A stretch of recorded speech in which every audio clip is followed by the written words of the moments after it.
मित्रों, परमात्मा का अनुभव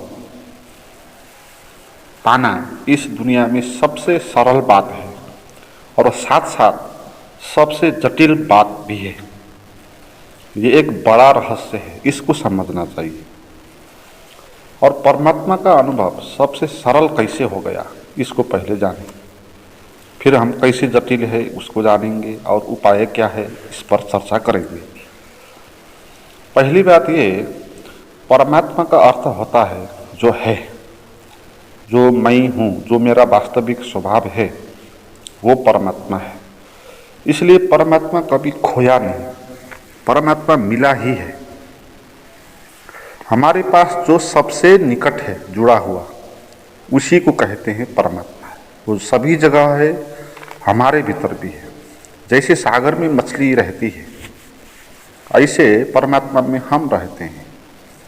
और वो सागर का जो पानी है वो मछली के भीतर भी है, बाहर भी है, सभी तरह है। इसी तरह हमारे भीतर भी परमात्मा है, हमारे बाहर भी विराट अनंत तक वो फैला हुआ है। इसलिए हम इसी में जीते हैं, इसी में मरते हैं, इसी में रोते हैं, इसी में खाते हैं। तो इसको पाने के लिए अब कुछ करना आवश्यक नहीं होगा। इसलिए कहा यह सबसे सरल बात है परमात्मा को पाने। क्योंकि जो चीज़ पाने के लिए आपको कुछ करना पड़े तो वो बात जटिल हो जाएगी, क्योंकि आपके पास नहीं है पहली बात वो चीज़, और उसको प्राप्त करने के लिए आपको कुछ करना पड़ेगा। जहाँ करना आएगा वहाँ बात मुश्किल हो जाएगी। और इसमें 100% कभी भी नहीं होगा कि आपको वो चीज़ मिल ही जाएगी। वो मिल भी सकती है, नहीं भी मिल सकती है। जैसे हमारे दुनिया में बहुत सारी चीज़ें हैं जो हमारे पास नहीं है और जिसको हम चाहते हैं, और उन चीज़ों को पाने के लिए बहुत मुश्किल होता है। और 100% नहीं है कि वो मिल ही जाएगा। हम कितनी चीज़ चाहते हैं, धन चाहते हैं, पद चाहते हैं, प्रतिष्ठा चाहते हैं, स्वास्थ्य चाहते हैं, फैमिली का संबंध चाहते हैं, प्रेम चाहते हैं। तो वो चीज़ पाने के लिए हम बहुत प्रयास करते हैं जीवन भर, मगर वो चीज़ें हमको मिलती नहीं। इसलिए जो चीज़ हमारे पास नहीं है वो चीज़ प्रयास करके भी मिलने की गारंटी नहीं है। इसीलिए जो चीज़ हमारे पास नहीं है उसको पाने के लिए वो बात बहुत जटिल हो जाएगी। मगर परमात्मा ऐसा नहीं है। परमात्मा ऐसा नहीं है कि अभी आपके पास नहीं है, कुछ करोगे तो फिर मिलेगा, ऐसा नहीं है। जैसे मछली सागर में रहती है और मछली के लिए पानी सदा ही उपलब्ध होगा, ऐसा नहीं होगा कि कुछ करेगी मछली तो फिर ही उसको पानी मिलेगा, ऐसा नहीं। इसको इस उदाहरण से समझ लें। जैसे आप किसी कमरे में बैठे हो, उस कमरे में जाने के लिए आपको क्या करना पड़ेगा? उसी कमरे में जाने के लिए आपको कुछ भी करना नहीं पड़ेगा, क्योंकि आप उस कमरे में हो ही। दूसरे कमरे में जाना हो तो आपको चलना पड़ेगा, यानी कुछ करना पड़ेगा। दूसरे कमरे में जाने के लिए आपको मुश्किल होगा, बल लगाना होगा, उठना होगा, खड़ा होना होगा, और आपके पास स्वास्थ्य नहीं है, आप अपांग हो गए हैं, आपके पैर फ्रैक्चर हो गया है, तो आप एक कमरे से दूसरे कमरे से में भी जा नहीं पाएंगे, वो बड़ा मुश्किल हो जाएगा। मगर आप उसी कमरे में बैठे हो तो आपको कुछ हलन चलन करने की आवश्यकता होगी नहीं। करोगे तो आप उससे दूर हो जाओगे। ऐसे ही परमात्मा को पाने के लिए हम कुछ करेंगे तो फिर वो परमात्मा हमसे दूर हो जाएगा। तो कमरे में जाने के लिए कुछ करने की आवश्यकता होगी नहीं, क्योंकि आप वहीं पर हो। जानना है कि मैं वहीं पर हूँ। और परमात्मा इसी तरह हमारे साथ निरंतर होता है कि जैसे हम एक कमरे में बैठे, जैसे कि एक कमरे का शून्य हमको घेर के रखा हुआ होता है। और ऐसा माने कि जैसे कोई एक व्यक्ति है जिसका शरीर वो कमरा है, वो शून्य है, और वो जहाँ जाएगा वो कमरा नहीं जाएगा, और उस कमरे में जाने के लिए उसको करना कुछ पड़ेगा नहीं। तो किसी के शरीर में एक कमरा बंधा हो तो जहाँ जाए वो जो कुछ भी करे उसके साथ साथ वो कमरा भी होगा। तो ऐसे ही परमात्मा है, आप जहाँ जाओगे जो कुछ करोगे, आप मरोगे जियोगे, सदा प्रतिपल वो परमात्मा आपके चारों तरफ होगा। तो समझोगे तो जानोगे कि परमात्मा के सिवा और कुछ है ही नहीं, है सभी कुछ परमात्मा में आ जाता है। जैसे मछली के पास और कुछ है ही नहीं, सभी कुछ सागर ही सागर है, सागर से ही वो पैदा हुई, उसी पर वो बड़ी हुई। हमारे पास भी परमात्मा के सिवा और कुछ नहीं। हमारा अहंकार, हमारा दुख, ये भी परमात्मा का ही है, ये भी परमात्मा से ही जुड़ा हुआ है। इसलिए कहा परमात्मा पाने के लिए संसार में सबसे ज़्यादा सरल चीज़ है, इससे ज़्यादा सरल और कोई चीज़ हो नहीं सकता, क्योंकि इसको पाने के लिए तो आपको कुछ करना ही नहीं होगा, वो तो मिला ही हुआ है, बस समझने की बात है, थोड़ी सी बात। और इतना सरल कोई भी चीज़ होगा नहीं आपको इस दुनिया में। आपको कुछ भी पाना हो तो आप कुछ ना कुछ तो करना ही पड़ेगा, और जहाँ कुछ करना आएगा वो बात मुश्किल हो ही जाएगी। इसलिए परमात्मा सबसे ज़्यादा सरल बात है। मगर आश्चर्य ये है कि परमात्मा पाने के लिए सबसे जटिल भी हो जाता है, क्योंकि अगर इतना सरल होता है तो हम क्यों नहीं पाते परमात्मा को। ऐसा है तो सभी लोग परमात्मा से आपूरित होना चाहिए, नृत्य में, उत्सव में शामिल होना चाहिए, खुश होना चाहिए, आनंदित होना चाहिए। मगर किसी को भी परमात्मा का अनुभव होता नहीं, तो इसीलिए परमात्मा का अनुभव सबसे जटिल भी हो गया। देखें ना, परमात्मा के अनुभव के लिए लोग कितना कितना ध्यान करते हैं, तपस्या करते हैं, ब्रह्मचर्य का पालन करते हैं, गुरु आश्रम में बैठते हैं, कितने साल तक वो मेहनत करते हैं, फिर भी उनको परमात्मा का अनुभव होता नहीं। तो इसीलिए ये सबसे संसार में सबसे जटिल बात भी है एक साथ। तो जाने कि कैसे जटिल है। पहली बात यह है कि हमारे पास जो निकट होता है हम उसको भूल जाते हैं। जैसे कहते हैं ना कि घर की मुर्गी दाल बराबर। हमारे पास जो श्रीमती हैं, पत्नी हैं, वो बहुत सुंदर है, मगर हमको वो सुंदर लगती नहीं। हमको तो जो हमारे पास नहीं है वो सुंदर लगती है। हमारे पत्नी से बहुत कुरूप दूसरे की पत्नी होकर भी हमको दूसरे की पत्नी ज़्यादा सुंदर लगती है, अपनी पत्नी हमको सुंदर लगती नहीं। क्यों? क्योंकि वो मिली ही हुई है, वो कभी खोएगी नहीं, हमारे साथ ही रहेगी। तो इसलिए उसका वैल्यू हमको लगता नहीं। ऐसे बहुत सारी चीज़ दुनिया में देखें जो हमारे पास है, हम उसको भूल जाते हैं। नजीक के तीर्थ हेला कहते हैं ना, जो आपके नज़दीक में जो तीर्थ होगा, जो मंदिर होगा, उसको आप हेला करेंगे। वहाँ आप कभी जाएंगे नहीं, आप तो दूर दूर जाएंगे, 7 समुंदर पार जाएंगे आप घूमने के लिए। आपके नज़दीक ही, आपके गांव में ही कितने सुंदर दृश्य होगा, आप वहाँ कभी सुंदरता देखेंगे नहीं। आप तो दूर दूर घूमने जाएंगे। मगर जो दूसरी जगह के लोग हैं, जो पर्यटक हैं, वो आपके गांव में आएंगे घूमने के लिए, उनको आपका गांव सुंदर लगेगा, मगर आपको आपका गांव सुंदर नहीं लगेगा, क्योंकि ये आपके पास है ही, तो उसका महत्व आपको लगता नहीं। जो घर हमारे पास है वो सुंदर नहीं लगेगा, दूसरे का घर आपको सुंदर लगेगा। जो आपके पास नौकरी है वो अच्छी लगेगी नहीं, दूसरे के पास जो नौकरी है वो आपको अच्छी लगेगी।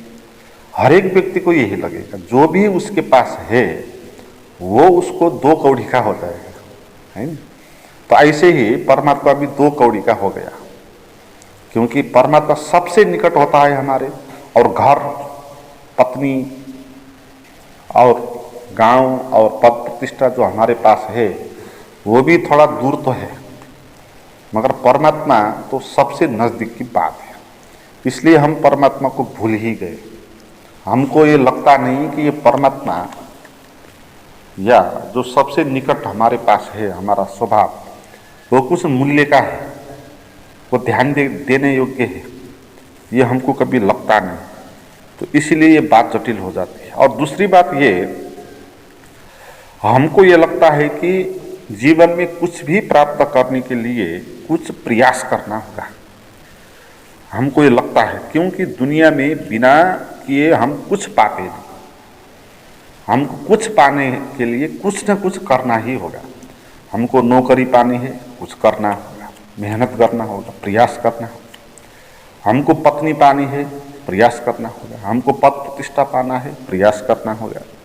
जो कुछ भी आप चाहते हो उसको पाने के लिए कुछ न कुछ करना ही होगा, वो अपने आप होगा नहीं। इसलिए हमारी आदत हो गई एक, हमने इस बात पर, हमने इस बात को मान लिया कि जीवन में ऐसे ही कुछ नहीं मिलेगा, है, बैठे बैठे कुछ मिलेगा नहीं। कुछ उठना होगा, खड़ा होना होगा, कुछ करना होगा, दौड़ना होगा, तो ही मिल सकता है। तो ये भौतिक दुनिया का नियम भी है। भौतिक दुनिया का नियम यही है कि कुछ पाना चाहते हो तो आपको कुछ करना होगा, और कुछ करने से भी होगा नहीं। और लोग भी करेंगे कुछ, तो उन सबसे ज़्यादा कुछ करना होगा, तो ही आपको वो चीज़ मिलेगी। जैसे आपको नौकरी पानी है, आपको पद पाना है, तो नौकरी और पद पाने वाले हजारों लाखों लोग और भी होंगे, और वो भी कुछ न कुछ करेंगे प्रयास वो पाने के लिए, और आप भी करोगे। और आपका प्रयास उन सभी से कड़ा होना होगा, तो ही आप उसको प्राप्त कर सकते हैं। तो इसलिए हमको ये लगता है कि ज़्यादा मेहनत, जितना ज़्यादा मेहनत होगा उतना ज़्यादा अचीवमेंट होगा। तो हमारे दिमाग में ये बात घुस गई। तो इसी कारण हम परमात्मा को भी इसी तरह सोचते हैं। हम इसी तरह सोचते हैं कि परमात्मा को पाने के लिए भी बड़ा प्रयास करना होगा। जितना बड़ा करेंगे तो उतना जल्दी हो जाएगा। तो ये हम मानते हैं, इसलिए हम ध्यान करते हैं, तपस्या करते हैं, ब्रह्मचर्य करते हैं, उपवास करते हैं, तीर्थव्रत कहते हैं। और लोग इसमें लगे हुए हैं। उनको यही लगता है कि थोड़ा करके नहीं होगा, तो जितना ज़्यादा हो सके उतना करना चाहिए। तो लोग जितना हो सकता है उतना उपवास करते हैं, है, जितना हो सकता है उतना ब्रह्मचर्य का पालन करेंगे, पूजा पाठ करेंगे, तीर्थव्रत करेंगे, शास्त्रों का अध्ययन करेंगे, ध्यान करेंगे, और दूसरे से ज़्यादा करेंगे। उनको यहाँ पर भी यही लगेगा कि कहीं दूसरे लोग मुझसे पहले पहुँच ना पाए, तो उनसे ज़्यादा करना है। तो उनसे ज़्यादा करने का हमारा इरादा होगा। तो दूसरी बात यही है। मगर मैंने पहले बता दिया था कि परमात्मा तो है ही, उसको पाने के लिए कुछ करना नहीं। कुछ करोगे, जितना कुछ करोगे उतना दूर हो जाओगे। इसलिए बात उल्टी हो जाएगी। आपको लगेगा जितना ज़्यादा करेंगे उतना परमात्मा जल्दी मिलेगा, है, मगर बात ये हो जाएगी जितना आप ज़्यादा करोगे आप उतना दूर हो जाओगे। जैसे जिस कमरे में आप बैठे हो उसी कमरे में पहुंचने के लिए जितना ज़्यादा आप चलोगे उतना आप उस कमरे से दूर हो जाओगे। तो यहाँ पर आंतरिक नियम लागू होगा, बाह्य नियम लागू होगा नहीं। पद प्रतिष्ठा धन पाने के लिए वो बाह्य नियम लागू होगा, आपको ज़्यादा करना होगा। मगर परमात्मा को पाने के लिए जो आप कर रहे हो ना, उससे आप और दूर हो रहे हैं। और तीसरा मुख्य बात इसमें यह है, परमात्मा इतना जटिल कैसे हो गया? भ्रम के कारण। हमको ये लगता है कि जो अहंकार है हमारा वो ही मैं हूँ, है ना। हमारा अहंकार है, हमारा अहंकार समाज के द्वारा निर्मित हो गया। जिस समाज में हम पैदा हुए वहाँ से हमने अपने को जान लिया है, अपने को मान लिया। हम हिंदू धर्म में पैदा हुए तो हम अपने को कहेंगे हिंदू। फिर वहाँ किस जात में आप पैदा हुए, ब्राह्मण जात में पैदा हुए कि क्षत्रिय में पैदा हुए, फिर आप कहेंगे ब्राह्मण हूँ या क्षत्रिय हूँ। फिर आप नारी हो कि पुरुष हो, वो बात होगी, फिर कहेंगे आप मैं पुरुष हूँ या नारी हूँ। फिर आपकी आर्थिक अवस्था क्या है, धनी है कि गरीब है, धनी हूँ कहेंगे, गरीब हूँ कहेंगे। तो समाज के द्वारा हमको एक पहचान मिलता है, है ना, उस पहचान को हम मानते हैं कि ये मैं हूँ। और प्राकृतिक रूप से हमको शरीर मिला है और हम शरीर को कहेंगे कि ये शरीर मैं हूँ। और उस शरीर में जो भी विचार पैदा होते हैं, जो भाव पैदा होते हैं, वृत्तियाँ पैदा होती हैं, उसको हम कहते हैं कि ये मैं हूँ। तो हमने अपने को मान के रखा है कि मैं ये हूँ वो हूँ, एक व्याख्या किया है अपनी पहचान एक मान लिया। वो सच बात नहीं है, वो मानी हुई बात है, मगर फिर भी हमने मान लिया कि मैं ये हूँ। जब हम मानेंगे मैं हूँ ये हूँ, तो फिर हम अपने को जानने के लिए कुछ प्रयास करेंगे नहीं, है, क्योंकि हमने तो जान ही लिया ना मैं कौन हूँ, तो फिर और जानने का क्या हो कारण है। इसलिए धर्म में कोई अनेक लोग जाएंगे नहीं और नास्तिक होकर रह जाएंगे। वो यही मानेंगे कि जो भी समाज ने मेरा परिचय दिया वही मैं हूँ। गरीब हूँ तो गरीब हूँ, धनी है तो धनी हूँ, नारी है तो नारी हूँ, पुरुष है तो पुरुष हूँ। तो अपने को हमने मान रखा है कि मैं हूँ। तो अब हमको ये लगता है कि अपने को जानने के लिए अब कुछ करना पड़ेगा। और जो अपने को मानेंगे कि मैं ये हूँ, और वो फिर क्यों लगेगा कि अपने को जानने के लिए, उसने तो मान ही लिया है। जैसे किसी ने पढ़ ही लिया, पास ही किया, कुछ डिग्री उपाधि हासिल कर ही ली, तो फिर वो क्यों पढ़ने जाएगा, है, उसने तो पढ़ ही लिया। किसी ने पीएचडी कर लिया, तो उसके बाद फिर वो पीएचडी करने के लिए क्यों जाएगा, क्योंकि उसने तो कर ही लिया है। तो ऐसे ही हमने भी खुद को जान ही लिया है मैं कौन हूँ, तो फिर अब मैं कौन हूँ इसको जानने के लिए क्यों लगे ही क्यों। तो इसलिए लोग खुद को कभी जानने के लिए प्रयास करेंगे ही नहीं। तो ये इल्यूजन है, हम इल्यूजन में पड़ गए। हम जो है नहीं उसको है मान के बैठ गए, और जो खास है उसको जानने की आवश्यकता हमको लगी नहीं, है ना।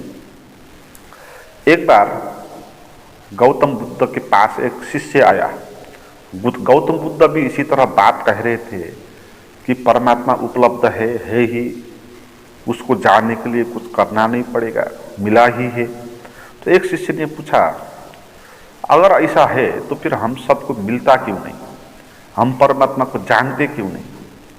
फिर बुद्ध ने उसको बताया, आकाश में दिखाया, देखो आकाश में चांद है, बहुत प्यारा है, सुंदर है, और कितने लोग इस चांद को देखेंगे अभी, कितने लोग इस चांद का सौंदर्य को अभी देख रहे होंगे, बुद्ध ने पूछा। और शिष्य ने कहा, लगता नहीं कि सभी लोग चांद का सौंदर्य को देख रहे होंगे। लोग तो अपने मनगढ़ंत धारणाओं में, कल्पनाओं में, भविष्य की योजनाओं में उलझे रहे हैं। उनके पास समय कहाँ कि वो बाहर आए और आकाश की तरफ देखें। तो उस गांव में एक भी आदमी होगा नहीं जो बाहर आके चांद के सौंदर्य को देख रहा होगा। तो चांद का सौंदर्य तो उपलब्ध ही है, इसी तरह परमात्मा भी उपलब्ध ही है, मगर लोग चांद की तरफ देखेंगे नहीं उसका सौंदर्य को, क्योंकि उनको आवश्यकता ही महसूस नहीं होगा ना। वो तो अपने व्याख्या, अपनी मान्यता, अपने भविष्य में ही उलझे रहेंगे, तो उनको फुर्सत भी नहीं होगा, तो कभी उस तरह वो जाके देखेंगे नहीं। तो ऐसे ही बात है, हम भी परमात्मा की तरफ कभी जाएंगे नहीं, क्योंकि हमको पता हो गया कि हम कौन है। तो इसीलिए परमात्मा का अनुभव प्राप्त करना सबसे जटिल बात हो गया। और उपाय क्या है, परमात्मा का अनुभव करने के लिए उपाय क्या है।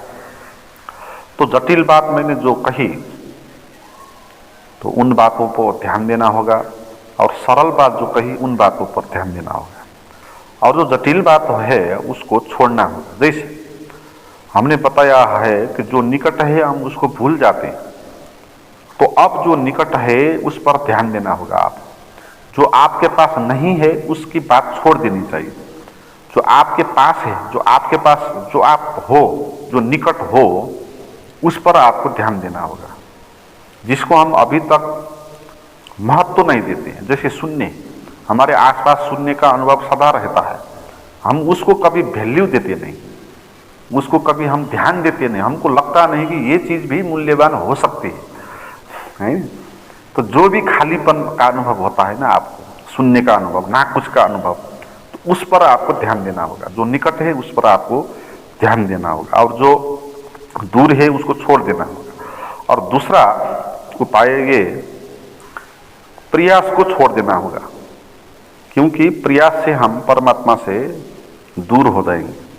तो जो भी हम परमात्मा को पाने के लिए प्रयास करते हैं, उन प्रयासों को छोड़ देना होगा, क्योंकि हम परमात्मा पर है ही, तो प्रयास करने की आवश्यकता है नहीं। तो बिल्कुल शांत और स्थिर होकर बैठ जाना चाहिए, है ना। प्रयास को छोड़ देना चाहिए, और मन को कंट्रोल करने का प्रयास भी छोड़ देना चाहिए, और शांति या आनंद पाने का प्रयास भी छोड़ देना चाहिए। अप्रयास में, अक्रिया में रहने की कला सीखनी चाहिए, उसी को ध्यान कहते हैं। और तीसरा उपाय यही है, जो भ्रम है ना हमारा, कि हमने अपनी पहचान जो बना लिया है, मैं ये हूँ वो हूँ, जो अहंकार खड़ा हो गया है, तो इस भाव को अब छोड़ देना चाहिए, है ना। अहंकार कैसे बना? वो मान्यताओं से बना, वो वास्तविकता से बना नहीं। अगर हम दूसरे समाज में पैदा होते तो हम कहते हैं अपने को मैं दूसरा हूँ। अगर आप मुस्लिम समाज में पैदा होते तो आप कहते हैं कि मैं मुस्लिम। आप धनी या गरीब परिवार में पैदा होते तो आप गरीब हूँ कहते। तो आप ही अभी जो हो,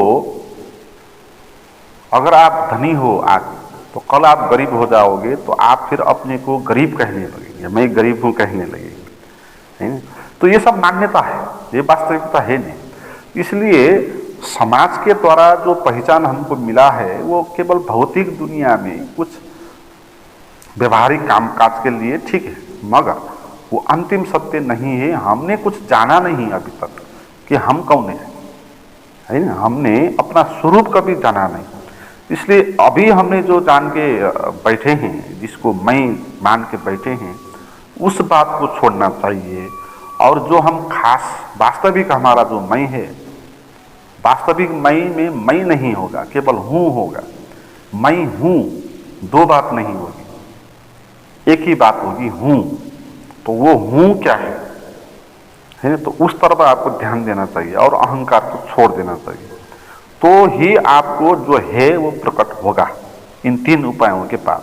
और इन तीन उपायों के लिए आपको कुछ गाइडेड मेडिटेशन के माध्यम द्वारा आपको अक्रिया में बैठाना होगा, और जो निकट है, शून्य है, उस तरफ आपको ध्यान देना होगा, और जो आपका मैं भाव है उसको छोड़ना होगा। तो इस तरह के ध्यान आप करना चाहते हैं तो मेरे पास कुछ प्राइवेट गाइडेड मेडिटेशन है, उनको प्राप्त करने के लिए आप मुझे व्हाट्सएप पर चैट करें। उसका नंबर और लिंक डिस्क्रिप्शन में दिया है।